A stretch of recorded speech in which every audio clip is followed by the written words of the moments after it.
चौथे सूत्र को देखते हैं।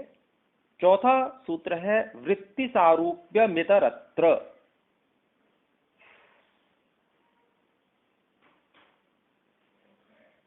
इसको अलग अलग करते हैं।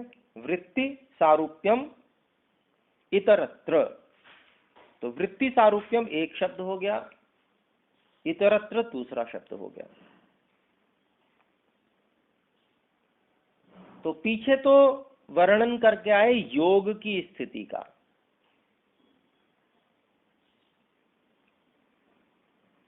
लेकिन जब योग की स्थिति नहीं रहती है तब क्या होता है?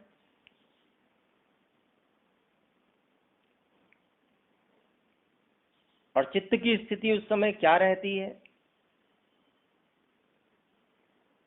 यह बता रहे हैं। क्योंकि चित्त का ही तो हम उपयोग कर रहे हैं, निरंतर कर रहे हैं, और उसी पे कार्य करना है, योग करना है। तो योग से भिन्न अवस्था में कैसी स्थिति रहती है उसके बारे में यहां पर बताया गया है। तो वृत्ति सारूप्यम, चित्त में जैसी वृत्ति चल रही होती है, व्यापार चल रहा होता है,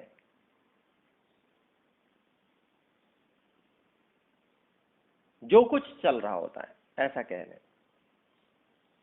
चित्त में क्या क्या चल सकता है उसकी भी आगे चर्चा आएगी। उदाहरण के लिए स्मृति चल सकती है, अथवा हम कहीं देख रहे हैं तो जो देख रहे हैं वह दृश्य चल सकता है। तो इस प्रकार से अनेक प्रकार से चित्त कार्य कर सकता है। तो वो जो कार्य चित्त में चल रहा है,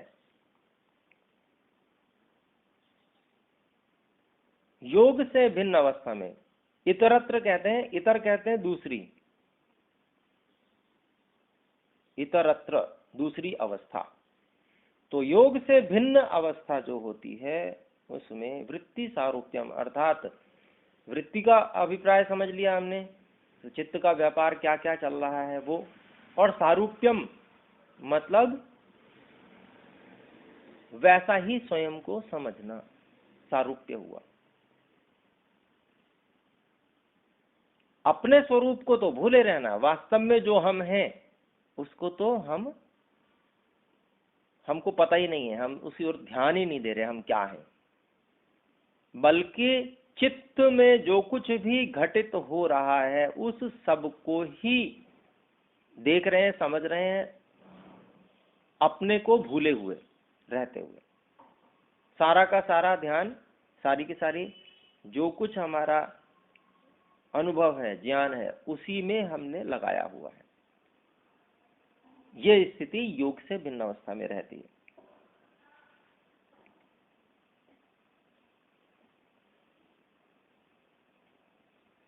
तो व्युत्थान अवस्था में, उसको व्युत्थान अवस्था कहते हैं, यानी कि योग, एक तो योग की अवस्था हो गई और दूसरी व्युत्थान अवस्था हो गई, अर्थात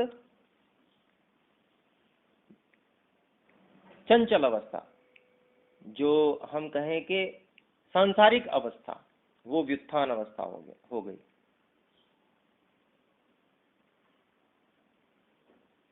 तो ऐसी अवस्था में जो चित्त में वृत्तियां हैं, जो कुछ भी चित्त में व्यापार चल रहा है, उसी के समान जो हम जीवात्मा है वो जानते रहते हैं, केवल वही जानते रहते हैं।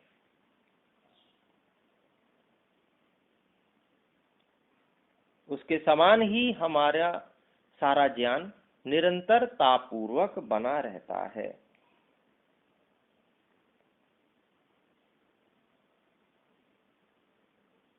तो चित्त कैसा है उसके बारे में महर्षि व्यास जी बताते हैं इस सूत्र में कि चित्त जो है वह अयस्कांत मणि के समान है। अयस्कांत मणि किसे कहते हैं? अयस लोहे को कहते हैं।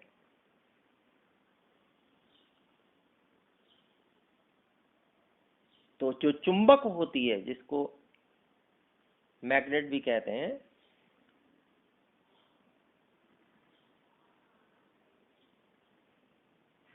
उसको अयस्कांत मणि कहा जाता है। तो जैसे चुंबक निकटता मात्र से लोहे को अपनी ओर खींच लेता है, ठीक ऐसे ही चित्त भी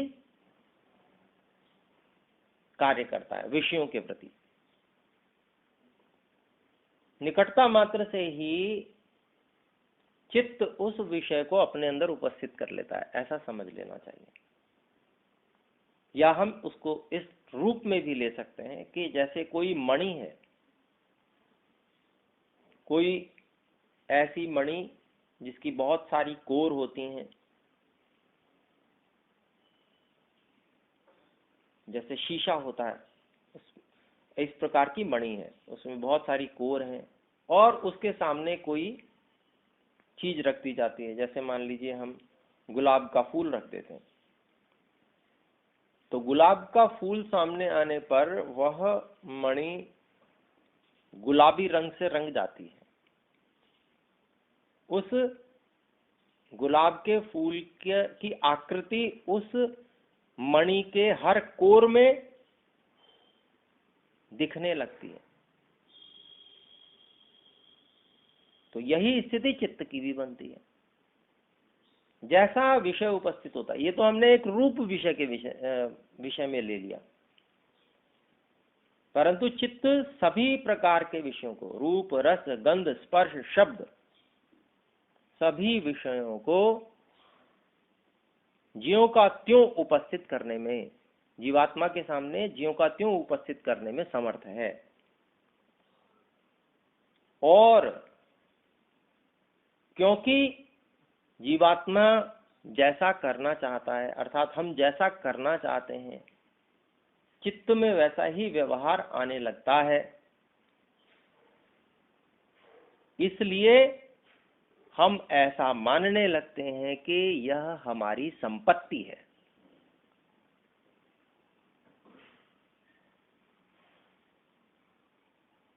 हाथ को हम उठाना चाहते हैं तो वो उठ जाता है, नीचे रखना चाहते हैं तो नीचे आ जाता है, उंगलियों को बंद करना चाहते हैं तो बंद हो जाती हैं, खोलना चाहते हैं तो खुल जाती हैं। जैसा हम करना चाहते हैं वैसा हम कर पाते हैं। इसलिए हम हाथ को अपनी संपत्ति समझने लगते हैं। ये मेरी संपत्ति है, इसका स्वामी मैं हूं। ऐसे ही सारे शरीर के विषय में। तो शरीर तो बाहरी, बहुत बाहरी चीज हो गई। चित्त जो है वो आंतरिक चीज है, आंतरिक साधन है। तो उसका भी अब, क्योंकि वो हमारे अनुसार चल रहा है, तो इसलिए हम उसको अपनी वस्तु कि ये मेरा है ऐसा मानने लगते हैं। और चित्त के साथ में संबंध कब तक रहता है, इस बात को भी महर्षि व्यास जी यहाँ स्पष्ट करते हैं कि शरीर का संबंध तो बार बार छूटता रहता है, जुड़ता रहता है, लेकिन चित्त के साथ में प्रवाह से अनादि संबंध हमारा है। प्रवाह से अनादि का अभिप्राय समझने का प्रयास करें कि एक सृष्टि से लेकर एक प्रलय तक चित्त हमारे साथ में ही रहता है। और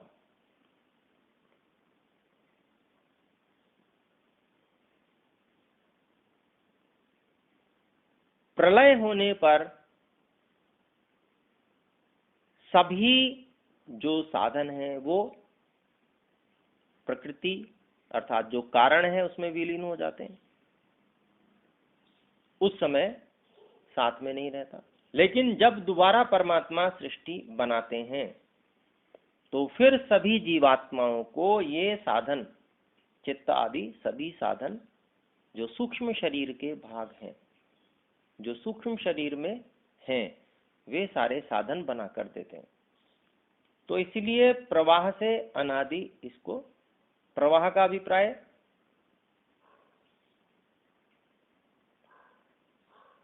जो क्रम से आता है उसको प्रवाह कहते हैं। तो हर प्रलय के बाद में फिर से सृष्टि होती है, उसका काल सुनिश्चित है, उस काल के बाद में फिर से सृष्टि होगी, सृष्टि में फिर से चित्त मिल जाएगा और पूरी की पूरी सृष्टि काल पर्यंत वो चित्त साथ में ही रहता है जीवात्मा के। लेकिन जब मुक्ति की योग्यता बन जाती है, जिसे कैवल्य कहते हैं, उस समय फिर चित्त की आवश्यकता नहीं रहती, तो उस समय भी चित्त नहीं रहता। लेकिन फिर से जन्म जब होगा, लेकिन बहुत लंबे समय बाद होता है वो, 31 नील 10 खरब 40 अरब वर्षों बाद, यानी कि इतना लंबा समय है कि 36,000 बार सृष्टि बन जाएगी, 36,000 बार प्रलय भी होगी। इतने समय तक मुक्ति के आनंद में जीवात्मा रहता है, फिर उसके बाद में फिर से चित्त मिलता है। तो इसलिए जैसे अनादि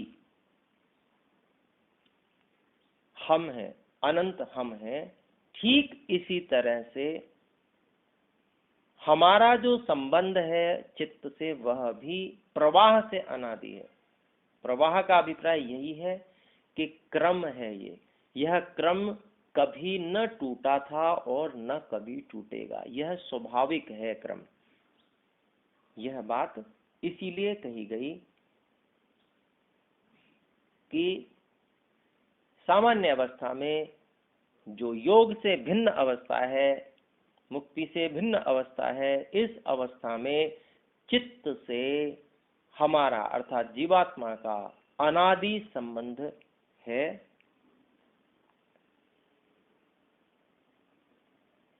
और वही जो अनादि संबंध है, वह अनादि संबंध चित्त की वृत्तियों के बोध में कारण है। उसी संबंध के कारण से हम चित्त की वृत्तियों को देखते रहते हैं, समझते रहते हैं, जानते रहते हैं।